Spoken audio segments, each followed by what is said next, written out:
when you're able to deliver specifically for your teams, your clients, and the asking your clients for referrals is a place where you feel like really icky. You're like, oh, I don't want to, maybe I'm not delivering well for them. Maybe I can't ask them for this. Well, first off, make sure you're delivering for what you said you are before you go and ask them, can you send me more? Because the psychology behind this is like, oh, you want me to give you a referral to somebody that's going to do work so you aren't focused on my company? We're already losing. Why would I want you to go somewhere else or focus there?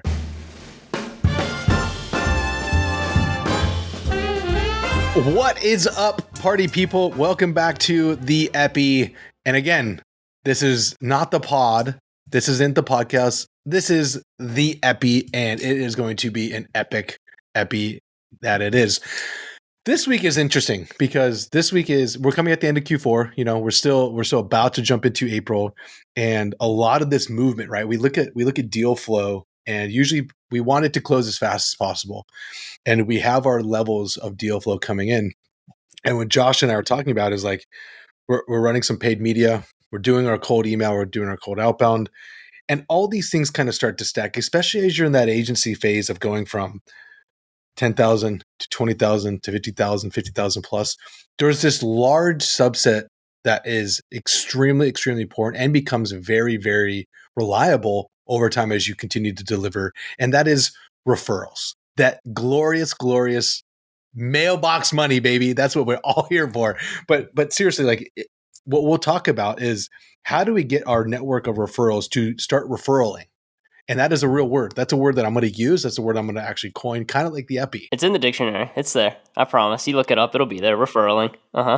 Yeah. I'm excited to jump into this one today too, because this is something that I think initially people think about of like having my clients send me other clients, but it's something they never revisit or revamp or restructure to actually get people really excited about sending you clients. So I'm excited to jump into this. And this is something you and I've been doing for the last few years together. Yeah, man. You used to send us people for creative. I don't know if we sent you too many for paid media, but you used to send us a ton for creative. So I'm actually telling you guys a true story that came into this first. So every year I say I will be the best partner you have ever been to all my partners. That is usually a team. That is usually my wife. That is usually my companies I'm a part of. That is usually the role that I live in, SaaS, etc. And for a long time, I was sending deal flow to the VizCap guys, Cody and Tyler and the rest of their crew. And I remember I was sending them so much business that like I've watched their company grow and they were closing, they're doing, and they're fulfilling, they're doing all the right thing. I get a text message from Cody, and I'll find a photo of this because I took a couple photos. Get a text from Cody. He's like, "Hey, open your door." It's like, okay. There was this person handed me a briefcase, a metal briefcase, and I was like, "What is this?" I open it up. It's thousands and thousands and thousands of dollars in singles. And I text Cody right away. I was like, dude, what the fuck did you just do? He was like, did you get the briefcase? I was like, yeah, I got the briefcase. Why are you sending me this? And I literally lost my mind. And he read, there's a couple of books of like, about gifting and how to reward people. Like he read something and he owed me my referral on the business I kept sending it because we weren't doing that service.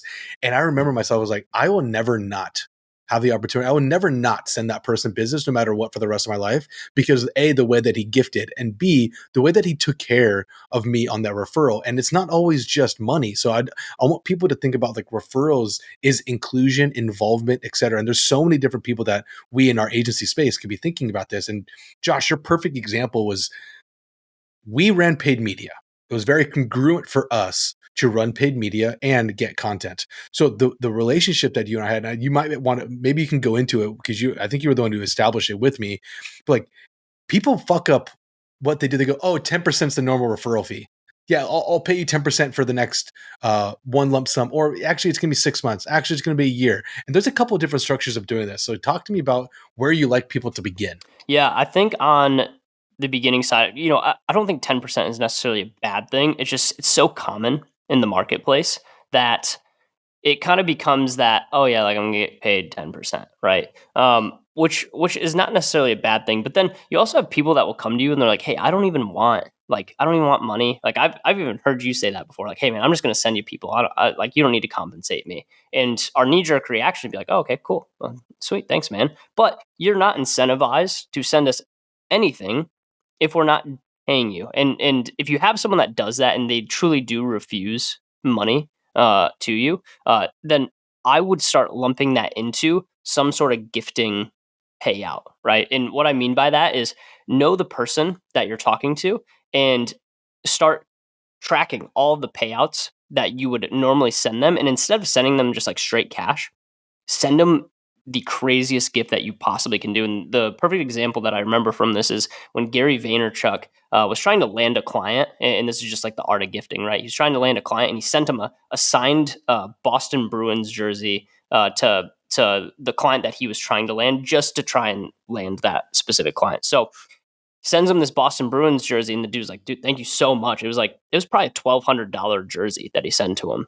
and yeah, and $1,200 for probably a contract that cost $300,000. So with that being said, like don't underestimate the art of gifting in your referrals, especially if you have someone that's not necessarily monetarily incentivized.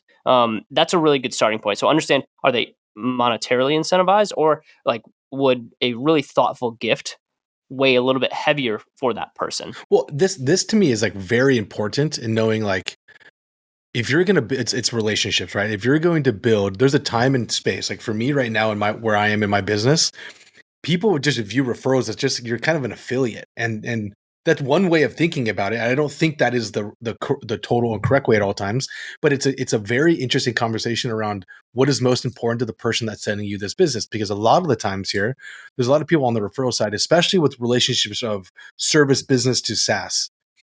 Usually the person that you're talking to on the other side before you go agency to agency, because that's an area I want to talk about, but agency to SaaS, the person you're usually working with, they might not have the authority to do anything different other than like use the link and get paid, right? Like they might not be able to make the call to do more or give you more. And so you have to be open to these conversations. And usually what I like to go on is if I'm sending business to an app, you can easily say like, give me the link.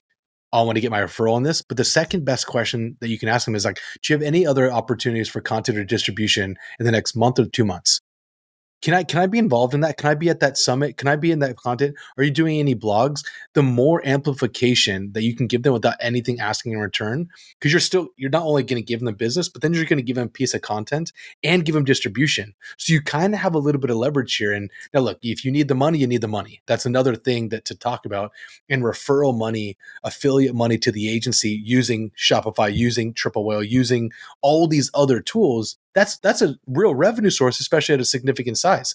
Could you imagine Neil Patel not like at their sides? I think he recently did a podcast, and they're like it's like $100 million agency, Neil Patel Digital. Could you imagine his referral and size and the tools and apps that he's using? That's probably a major line item in his business. Oh, for sure. Well, this is something like for us, like we've been even thinking about on the software side. We have so many touch points with agencies. And so last year we started to develop our affiliate network of, hey, what softwares can we start capturing some referral and affiliate money from? So like that's a whole nother side of revenue generation, like you mentioned, that people often don't think of. Like, hey, how can I get my agencies on Triple Whale or another attribution software? How can we get our teams on a good project management software? What do you tell the team? Because this is real money that starts adding up, especially as you get good at what you're doing. Like because we have our tech stack that we want them to be on, and we also have our tech stack that we can get them to switch to because the incentive is like cheaper. Usually, it's two things. The SaaS tool will be like, hey, do you want to take the cash on this, or do you want to pass the savings on to the customer? They give you two options. It's not always two options. It could be whatever the fuck you want it to be. It could be, oh, I want cash, but I also want the discount. Why can't I get that? That you have to ask the question because there's definitely margin for it to be there. We have those deals with some of these partners. So if you can tell them the revenue is important, especially if you know you're the one managing the tool. They're signing up for Motion, they're signing up for Triple, they're signing up for Creative, they're signing up for all of the things. There's no reason why, if it's going to be a service or a tool that's going to make your life or that client's success more likely, you got to use it. It's just at that point smart. Mm-hmm.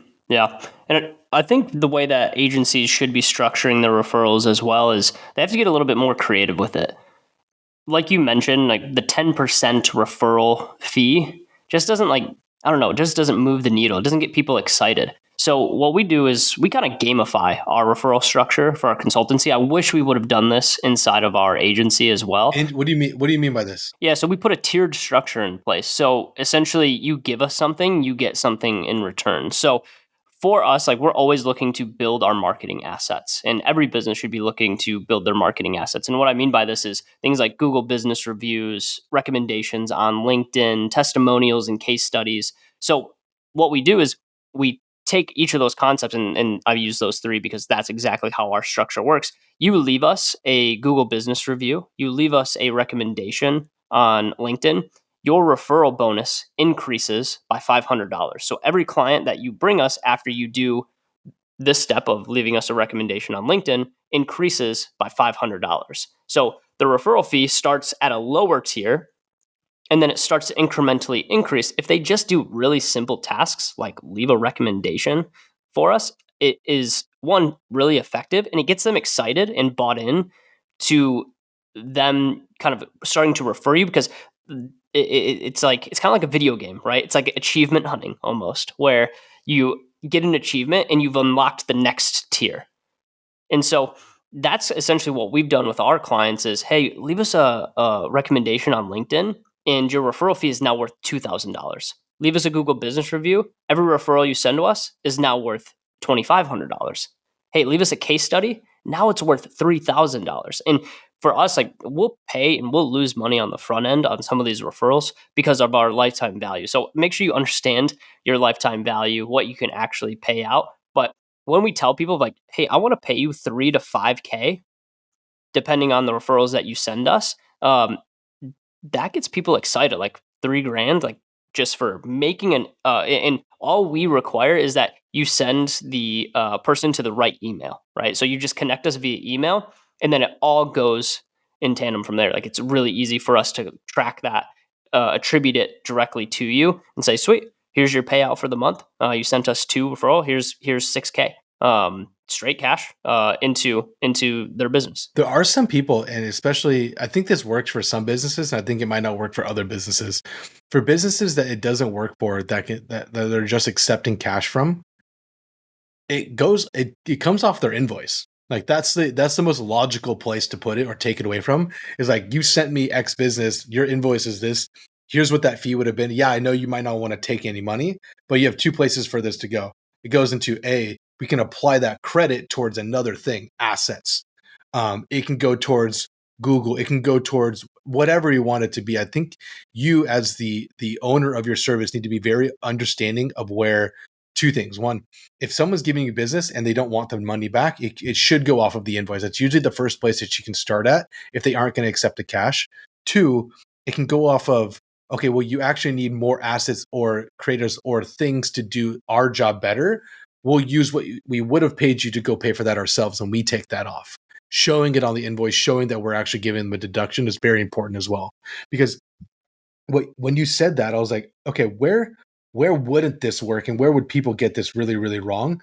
Is two things. And we actually ran into this stuff too, because we were a heavy part of our business with some very key people in this space. We had some really big names sending us business. And then so all of a sudden we're checking, okay, this person gets 15%, this person gets 15%, this person gets 15%, this person gets 10%. And it was for the lifetime of the contract. And then all of a sudden we're like, oh, dude, this is thousands, tens of thousands of dollars a month that are just pure margin gone.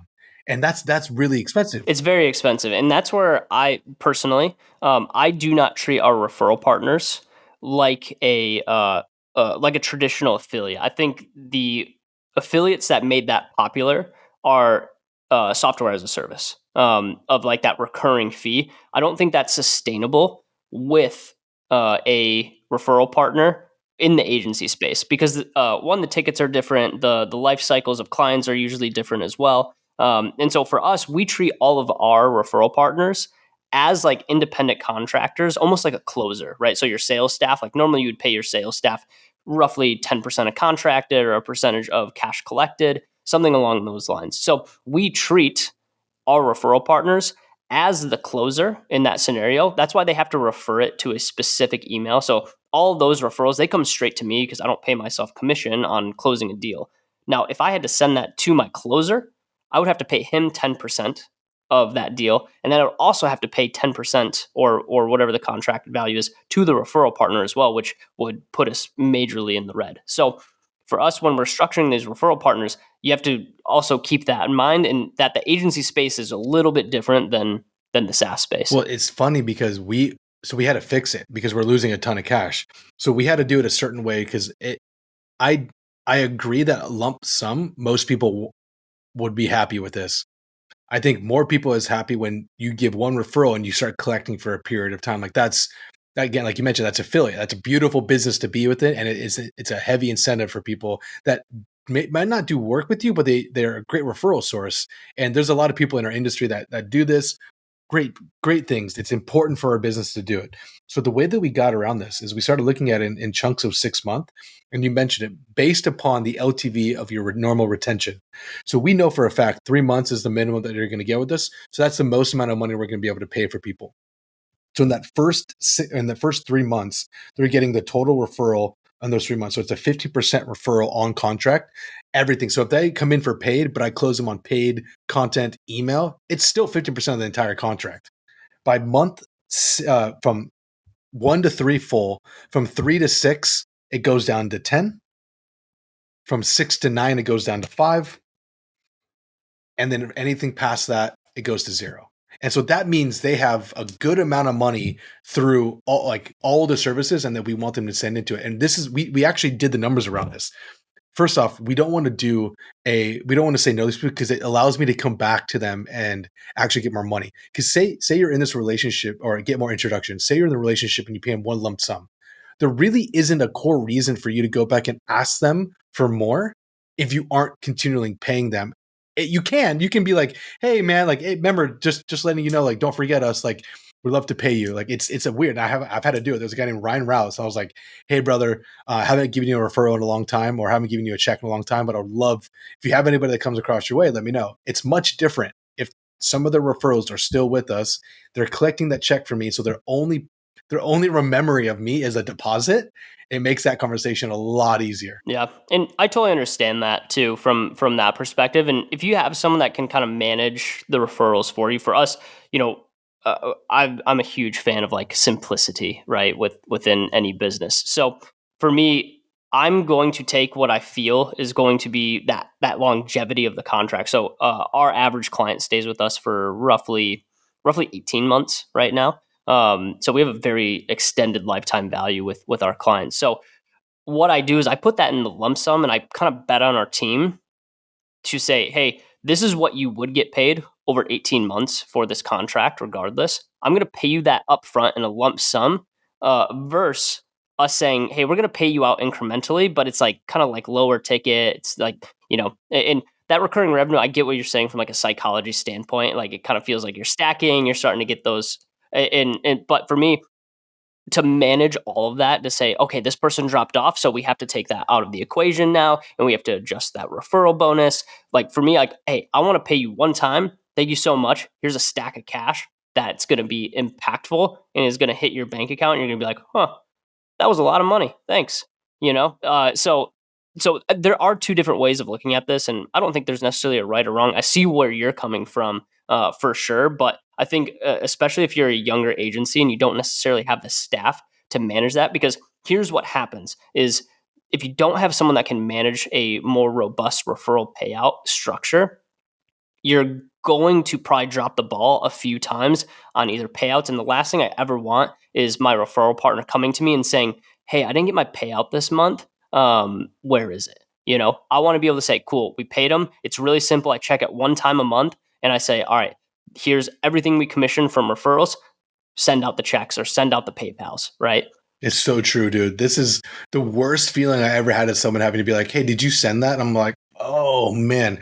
And dude, I'm ruthless in my payouts and checks. And that's why usually it's like Stripe and it's reoccurring and it never stops. So, but it's my question would be like, where would you even start getting referrals? Because at the beginning you have to, and I had a call with a gentleman yesterday. I'm blanking on his name, but he was like, I actually met him on Mentor Pass, and he goes, "Hey, dude, I went back to my team, and I'm going to go do things solo, and so I'm willing to take these type of contracts because working in referrals is actually, or working and getting referrals, you kind of need to be buttoned up, and you really need to know who you're able to deliver for, and what are those costs and services. You sent me a Google team that we're going to use, right? Jumped on the call with them, incredible call. Two things mattered: how do they want the service to be, and what is the cost that we need to make sure it makes sense. So they're like, cool, here's our services and what we're going to do, and here's how much we're able to pay, or here's how much we're able to be paid, and make sure that we can still make the margin that we want. That's the important thing of communication. But if you go to someone and be like, hey man, if you have any brands that you don't want to have, or anybody too small for you, which is usually the message, anybody too small, send them my way. What do I do with that? Like, you need to be buttoned up before I send anything. And there's also a relationship to be had there as well. Like I think people try to like just DM people and set up referral partnerships. Um, I think the reason that we had such a successful referral partnership in the agency is because we actually had a relationship with you. We attended your events. So if you're wanting to know where to start, well, you got to get in the right rooms with the right people that can do that. You need to know who you're going after. So think about the network that surrounds your ideal client, whether that's in e-commerce, right? What spokes of e-commerce do you not compete with, right? So if you run a creative agency, for an example, well, you run creative, you're not competing with paid ads, you're not competing with email retention, you're not competing with 3PLs. So you're looking for those decision makers that can make the introductions for you. And then secondary to that, like you have to have a structure set up that gets people excited to jump in and say, like, yeah, I would do that. So like that's kind of like the starting base of, hey, this is where we would start setting up a referral structure and who we should be looking for. It's so true, because you need to know like what services you are actually can service right now. So for instance, we're looking for more referral partners. We're wanting to build relationships with email specific areas. So we're talking to copywriters, we're talking about with other paid media teams. And look, we offer paid media, but it's a very straightforward conversation. It's like we are contractually obligated to not talk or discuss or sell paid media if it's coming from a referral from a paid media team, even though we have it. Same with us. If we send a lead over for paid media, maybe it's Google, maybe it's a thing that we can't do, they can't talk about them pitching or offering email, because that's what we do. That's our core service, because we're doing email for that team. Yeah, that's what you had with us Exactly. because we ran paid media at our agency, but it's like, hey, we run paid. You guys can only do creative. And it's like, cool, understood. Hands off. And it's just look, business is business. And like that's something that has to have, you have to have a conversation around this. And it's easy. It's as easy as that. And I think when you're able to deliver specifically for your teams, your clients, and the asking your clients for referrals is a place where you feel like really icky. You're like, oh, I don't want to. Maybe I'm not delivering well for them. Maybe I can't ask them for this. Well, first off, make sure you're delivering for what you said you are before you go and ask them, can you send me more? Because the psychology behind this is like, oh, you want me to give you a referral to somebody that's going to do work so you aren't focused on my company? We're already losing. Why would I want you to go somewhere else or focus there? So how would you navigate that? Yeah, I mean, well, you got to win first, right? Like that's the that's the baseline. That's the baseline of getting started. I don't even that was like so like second nature to me that like yeah, like you should be winning if you're going to bring a conversation up with a client to have a referral Cross sell, partnership. So upsell, prefer. Yeah. yeah, exactly. So one, start winning for them. Two, come in with like a game plan, structure, payout, what it looks like, when they're going to get paid, right? So make sure you have all of that kind of buttoned up before you're just like, yeah, like 10%, like we'll get you paid. You want to have a plan in place, and the steps are kind of what constitutes a referral, because this is something that people get mixed up all the time. Of hey, what actually constitutes a referral? Like you just sending me a lead doesn't mean that you get paid out, right? Like I gotta land them. You're not just gonna get paid on making an introduction. I actually have to collect money from them. Two would be, how is the payout structure going to go? So timeline. When does the payout hit them? Is it going to be every 30 days? How long do they have to get into the contract? For us, we always do our payouts after the second invoice. So for us, it's a 30-day window because we get paid upon sign, and then we get paid second invoice. that allows us to at least break even, worst case scenario. So if they break the contract, we'll break even and we'll be okay. Now that doesn't happen hardly ever, but what I will say is like it does protect us from that. So look at your timeline. When do you break even on your referral? To just make sure you're hedging your bets and make sure you're not taking an L on that contract. Because if you sent me someone and I came back to you and said, "Hey man, like listen, we signed them up. They paid for a month. They charged us back. So we're not gonna, this one didn't go through. Sorry about that, man." You'd be like, "Yeah, dude, no worries. Sorry for sending you a bad referral, and then we would just continue on from there. But hedge your bets on that side. And then the final thing is like have a rollout plan for these guys. So schedule a meeting with them. Don't just email it to them. Schedule a meeting. Hey guys, this is what the referral structure looks like. I'm going to take you through exactly what needs to happen, where you're going to send the referral to, what constitutes a good referral, and then this is how you're going to get paid, right? And then if you want to implement some like gamification or a tiered structure into that to like, hey, you're going to get paid more if you do X, Y, and Z. Sweet. Add that in there as well and show them how to do Well, that. and what's important is like I'm not doing Stripe, Bill, PayPal, Bitcoin. Like I'm not doing a bunch of like if you're sending me leads, you're going to get paid out in this manner and it's going to be that way. Like we might have a little bit of flexibility because some of our process of payout might allow for this. We'll probably just get them set up and deal as a contractor. And as that comes in, we'll just send them a payment. It's very simple like this. Or if it is like that and we know there's a little bit of retention, we'll accept a Stripe payment and we'll be able to pay them on or tell them what to bill us for. But usually we're like, one way of paying, we're keeping it simple because we have a team that manages this, right? Like we do not want them having to pull from a bunch of different areas. Yeah, Cash App, Like I'm not going to cash app you. Apple Pay, all of them. Well, That's okay. insane. What's interesting to me is oh fuck, I just forgot I wasn't talking about this one. This was around the idea of when the referral gets too expensive and you can't pay it. I've had this situation. So we had to go back and like they sent us too much business. We're like, look, we actually can't pay this out. We don't have the cash yet, even though we've invoiced them. And you have to realize like the term of paying this back is like cash collected.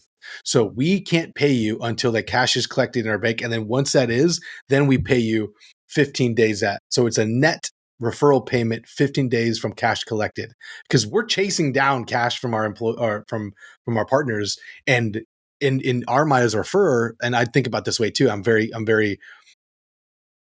I structure my follow up from the people that owe me money on a very systematic basis. I try to make sure, as someone that sends a lot of business a lot of places, I try to structure it in a way where I'm getting paid every single week from somebody. So the way this gets done, like in the way that you think about it, if you're a deal maker or if you're somebody that like likes to send a lot of deals different places, you have your normal check coming in every 2 weeks. So that first week of the month, you're trying to structure where's that first dollar coming in. So if you can get the referral on the first 15th and then the second of the week, like basically every week, when can that check hit? You have to allow at least for 7 to 15 days from when you sent the referral when they should be paying you because you need to give them a little bit of time to get that money in the door. And everybody has to realize when people are paid on the second and third of the month, basically what is it? The first and third of the month or second and fourth of the month, depending on the payment structures. Like you need to be the first one to be paid, but you don't want to be rude about it. So there's the ways of thinking about this. Yeah, I mean, like, are you saying like, hey, as far as like when you're paying them out, like how to make sure that they understand when they're getting paid out? Well, two ways. Like me as the person that's giving the business went to, hey, reach back out if it never came. Like there's a way that you have to communicate kindly to make sure that you're getting your payment out if you're the person expecting the referral. But if you're the one that's giving the referral, by you doing what you just said of like being very upfront, like here's when you're going to get paid. As soon as the cash hits the door, you get a confirmation email, or you'll know that it will be in your account no later than this specific date. Takes away all the fear or any of the follow up coming from my end. For sure. Yeah, I mean, setting those standards from the beginning. And if you do run into a spot, and here's the thing is, fortunately, I haven't run into the spot quite yet, like you've ran into, but transparency wins on that side. It's like, hey, if you got to walk back a little bit of like the referral structure, like make good on the agreement, but like, hey, this was more than we expected. We got a little ambitious on our referral structure. Don't be afraid to have a conversation with them and just be like, hey, this is what I think we can do with this amount of volume, because there are economies of scale that you have to consider as you add in more, because you're going to probably bring on more teammates, more people into the structure. And also sometimes you don't consider, hey, if this has to go to another teammate to close and not you, and you're not getting paid commission on it, it's hard to pay out commission and referrals at the same time. So try to go in with the due diligence and know what you can pay out and what the maxes you can pay out. Like, crunch the numbers a few times. Make sure you're not going to put the business in a place of detriment, or kind of burn the referral bridge. So think about it before setting it all in stone. Well, this is one of my favorite things to talk about: new business coming in, ways of building referral structures. I hope you guys enjoyed this. Next week, we're actually going to do a little bit of like a technical move here, right? Like, we'll either dive into, Josh and I are going back and forth, depending on what the crowd says or other people say, or depending on what we think is most important at the time. We might do a little bit of like ops showing, because Josh does do a daily ops conversation where he's talking about different tips and tricks of how to run the agency, how to scale the agency, how to make sure everyone's got their bases covered. So we might go and do a little bit of a ClickUp tutorial walkthrough, or we might even talk about a little bit of Go High Level, because Josh uses it, I use it on both of the businesses. So there might be a nice little, maybe some automations or some sales follow up and back and forth, but we'll show you a little bit under the hood on our end. So if you're definitely interested, watch the video. If not, we'll do our best to kind of live color commentate as we go through some deep dive. But Josh, I hope you have a good weekend, brother. Thank you, bro. We'll talk soon. Take care, guys.